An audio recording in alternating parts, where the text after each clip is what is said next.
The NBA's cleanest method of resuming its season is to bring the 16 current playoff teams to its designated campus, seed them as they are now, 8 East, 8 West, and play the NBA's normal postseason. Sticking to 16 limits the number of bodies, which cuts the chance of COVID-19 spreading. Foregoing the remainder of the regular season addresses that some players on current lottery teams may with good reason have little interest in a half-dozen meaningless games after 3+ months away. And let's be clear up front, participating should be a deeply personal decision for players, coaches, and staff. This is scary. Mortality rates from COVID-19 have been very low for younger people in good condition, but we still have a lot to learn about this virus, including what long-term effects it might have. Players may face an elevated injury risk returning to high-intensity playoff games. If someone does not want to attend, he or she should not be compelled to. The league needs to give teams outside the top 16 something real for which to play, the chance at a postseason spot, or perhaps even to improve their lottery odds through winning games. What a concept. The complaint you hear in league circles about such concepts, play-in tournaments, World Cup-style pool play, is that they are gimmicky, and too far from what fans and the keepers of the game consider legitimate proceedings. This season's champion, should the season get that far, will already face the dreaded asterisk. As silly as that seems, the 1999 champion San Antonio Spurs still hear about it 21 years later because one highly decorated rival coach uttered the A word. Introduce new structural contrivances, the thinking goes, and the asterisk brightens. A brief aside, there are definitely unpleasant scenarios in which the asterisk is unavoidable. If one star among the consensus 3 best teams, the Milwaukee Bucks, and both Los Angeles teams, contracts the virus early, leading to the premature elimination of his team, the whole postseason might feel hollow. Obviously, the NBA postseason feeling hollow is of zero importance in the grander scheme of life and the health of everyone involved. Injuries mar every postseason. The 2012 playoffs felt a little hollow the moment Derrick Rose, star of the number 1 seeded Chicago Bulls, crumpled to the floor at the end of the very first game of those playoffs. The Golden State Warriors' demise in 2019 included 2 traumatic injuries. One ill-timed sprained ankle can derail years of planning. Injuries are built into sports. Viruses are not. Sprained ankles can't spread. They don't threat your vital organs. This is different. But there is some chance, maybe a big chance, maybe not, that isn't being talked about as much of the asterisk working the other way. Whatever happens in this postseason, we will remember it forever. It may end up being a badge of honor to win the title in the year a pandemic upended our lives. The asterisk could stand as a marker of toughness and perseverance. Fans starved for entertainment may feel even more than usual as if they lived the champion's journey right alongside players and coaches. If things go right, winning this title could be a unique source of pride. But who should compete for it? The financial downside of taking the 16 playoff teams and going postseason only is limiting the number of games. Every national TV game matters to the bottom line. Some teams can still fulfill their local TV deals. It's callous, but it's true. The competitive downside of playoffs only is robbing the New Orleans Pelicans, Portland Trail Blazers, Sacramento Kings, and San Antonio Spurs of their chance to catch the Memphis Grizzlies for the final Western Conference playoff spot. The Phoenix Suns are next at 26-39, but they are 3 games in the loss column behind the Spurs, Kings, and Pelicans, and had 5 road games to make up. I have to draw a line somewhere. I am uncomfortable with proposals giving all 30 teams some chance at the playoffs. What do you do with Golden State in that scenario, as they have already been mathematically eliminated? Do they play for lottery odds while everyone else chases the playoffs? The Spurs, Pelicans, Blazers, and Kings were all within 4 games of the Grizzlies when the NBA suspended the season, a non-trivial deficit. Memphis had by far the toughest remaining schedule among them. New Orleans had the easiest. Buoyed by Zion Williamson's return, some projection systems, including 538, favored New Orleans to snag the number 8 seed. The Spurs are sitting on a 22-year playoff streak. Only one East team, the Washington Wizards, was within 5 games in the loss column of the number 8 Orlando Magic, and Washington faced the conference's toughest remaining schedule. If the NBA really wants games atop the usual 16-team postseason, the optimal number of teams to bring back is 20, the locked-in 8-team playoff field in the East, and the top 12 Western Conference teams. The most obvious idea from there is to hold a 5-team play-in tournament for the number 8 seed in the West. The Grizzlies might rightfully fight that, and perhaps clamor for some advantage in the play-in format. So let's get more radical. There is a giant chasm between the top 6 in the East, and the Nets and Magic. In the West, the drop-off comes after the current number 7 seed, the Dallas Mavericks.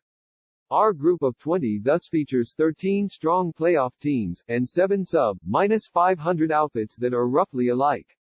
Let's toss those 7, Brooklyn, Orlando, Memphis, San Antonio, Sacramento, New Orleans, and Portland, into some crazy tournament for playoff spots 14, 15, and 16. 7 for 3 is cumbersome, but there are ways to do it. You could have all 7 start on equal footing, and proceed in various round-robin fashions. If you think the current playoff teams, Memphis, Brooklyn, and Orlando, deserve some advantage, you could have the Grizzlies and Nets face each other in a one-game winner-take-all for the number 14 seed. The loser would then face the Magic in a one-game winner-take-all for number 15. The loser of that would then face whoever comes out of some 4-team tournament between Portland, New Orleans, Sacramento, and San Antonio. I'm not sure which of those is best, or right. That's not the point. The point is you can do 7 for 3, a bunch of extra national TV games that will draw huge ratings. The question then is how to seed the remaining 16 teams, particularly if the Nets or Magic or both fall out, leaving at least 9 West teams, and just 6 or 7 from the East. The cleanest move is to shift to a 1-16 seeding by record, regardless of conference, an idea that has been discussed at the highest levels, according to our Brian Windhorst and other sources. Several East teams would balk at any sudden move to 1-16. My best guess is the Nets and Magic would balk at this entire proposal. East teams love their charity playoff spots and the gate revenue they bring. Some would view even a one-time-only shift to 1-16 seeding as opening Pandora's box. The Bucks might not love the idea of suddenly having to get by both the Clippers in the semifinals and Lakers finals. Other good East teams would say they constructed teams with an eye on conference rivals. Assistant coaches and video room wizards have spent their time preparing for potential first-round matchups within their conferences. Any midseason sea change would raise cries of asterisk. So let's get really nuts, keep the East-West format, but designate that 9th West team as the 8th seed in the East, this season. For most of the last half-decade, I have been tepidly in favor of the NBA shifting to 1-16 seeding regardless of conference, despite the logistical issues that render it impractical toward the point of impossibility. East owners would never go for it, which, come on, get a backbone. Dare to peek beyond your base self-interest. Also, you get a lottery pick if you miss the playoffs. You just made the lottery slightly more favorable to the best non-playoff teams. Have a cookie. The travel issues are real. Even when flying private and staying at 5-star hotels, crisscrossing time zones and arriving at 3 a.m. takes a toll. This is a blood issue for some coastal teams. The 82-game schedule is imbalanced. Teams play 52 games inside their conferences. Most of those problems are at least semi-reparable in theory, which makes this a fun thought exercise. But the one consequence I've come back to more in the last year or so is the impact going 1-16 and conference-less would have on historical rivalries, and rivalries not yet born. A 1-16 system reduces the chances of the same teams facing off over and over in the playoffs. Some within the league argue those repeated postseason matchups don't feel the same today given how often players switch teams, that rivalries don't harden if the cast of characters changes. More stars have left good playoff teams in the last half-decade than ever before. A star leaving can kill a rivalry, though, as just one example, Bucks-Raptors would have some juice even with Kawhi Leonard in LA. But broader NBA history says stars mostly stay a long while with good playoff teams. So, what if the league applied what I just did with that extra West team in this season's playoffs, inserting them as a temporary East team, in normal seasons to almost guarantee the teams with the 16 best records make the playoffs? Example, the 46-win Denver Nuggets that missed the playoffs 2 seasons ago, on the last stinking night of the season, replace the 43-win Wizards as the number 8 seed in the East.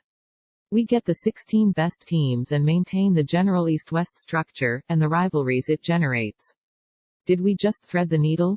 Alas, probably not. You run into travel issues right away. What if an East Coast team earns the number 1 seed, and Portland is shoehorned into number 8 in the East?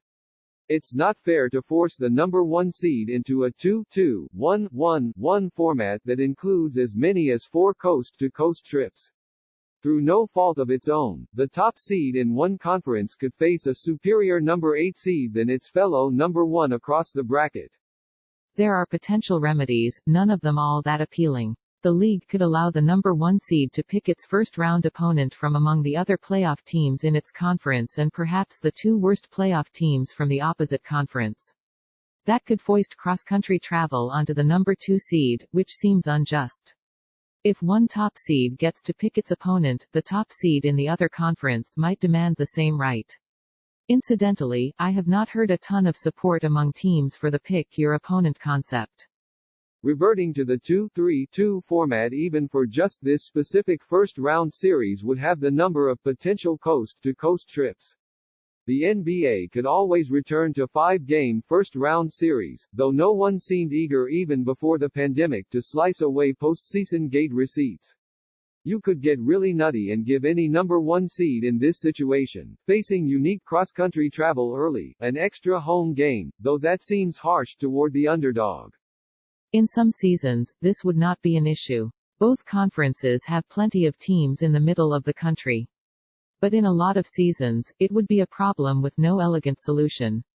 Rewarding the most deserving 16th playoff team probably isn't worth this inconvenience. For this standalone season, the 7-for-3 play-in tournament, combined with this wacky seeding adjustment, could work. It is a cousin of the World Cup-style pool play proposal that has generated a lot of discussion, and some eye-rolling, among teams. In brief, per several sources who have seen the league's proposal, the NBA could take 20 or 24 teams and divide them into groups, perhaps 4 groups of 5 in scenarios including 20 teams. The NBA would try to make each group a rough composite of the league at large, 1 elite team, 2 strong playoff teams, 1 lower-rung playoff team, 1 current lottery team. Teams would play every member of their group at least twice. The top 2 teams from each group advance into the final 8, which then unfolds like a normal postseason with best-of-7 series. Teams would essentially advance from group play into the second round of the playoffs. This would mitigate one worry several executives have about play in tournaments, that they might give teams at the bottom of the playoff picture a head start ramping up toward game speed, and perhaps an early advantage when they face superior teams who have been in exhibition game, practice mode. I'm not sure how legitimate that concern is, but it's out there, and the World Cup conceit addresses it. Several teams have objected to the World Cup concept on the grounds that it makes it too easy for current lottery teams to steal a second-round playoff spot with one strong week of play and/or one slump from a playoff team, or basketball gods forbid, one positive test to the wrong player. There are some grounds to that gripe. It seems to be more about not rewarding sub-.500 teams than the current top 7 protecting some huge advantage. Does Boston, for instance, have a better chance of advancing into the Final 8 via this theoretical pool play or by beating the Philadelphia 76ers, its first-round opponent if you freeze the standings, in a neutral site 7-game series? Is Indiana better off taking its shot in pool play, or against Miami in a best-of-7 tilt? The NBA could also weight group standings to give the best regular season teams an edge. If a win in group play counts for a certain number of points in the standings, then perhaps the team in each group with the best regular season record, or the top 2 teams, might start group play with a small points advantage. The NBA could even factor in point differential to make it harder for current non-playoff teams to escape group play. At that point, we've veered far outside normal NBA basketball.